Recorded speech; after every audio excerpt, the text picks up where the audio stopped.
কোটি টাকা উদ্ধার তৃণমূলের ছাত্র ইউনিয়ন থেকে, কি বলবেন?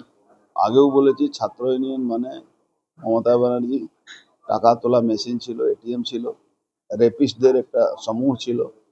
তৃণমূল ছাত্র নেতা মানে রেপিস্টদের সমূহ। একটা লোককে আমার এগেনস্টেও দাঁড় করিয়েছিল, সে সভাপতি ছিল। এরা একদম মানে কি বলা যাবে, মানুষের শ্রেণীর মধ্যে এরা পড়ে না।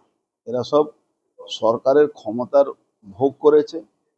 কলেজের মধ্যে মাসাজ পার্লার খুলেছে, কলেজের মধ্যে কি করেছে আপনি দেখেন, টাকা ভালো রেখেছে, টাকা মদের বোতল আর্মস এমুনেশন সবই তো আছে।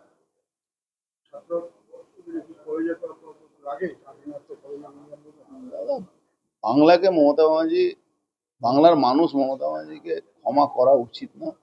মানে কি বলা যেতে পারে, মমতা ব্যানার্জি বাংলার মানুষের অভিশাপে, মমতা ব্যানার্জিকে ব্যাপক অভিশাপ করবে। মানুষ আস্তে আস্তে সব তথ্যগুলো পাচ্ছে, দেখা যাবে। ঠিক আছে।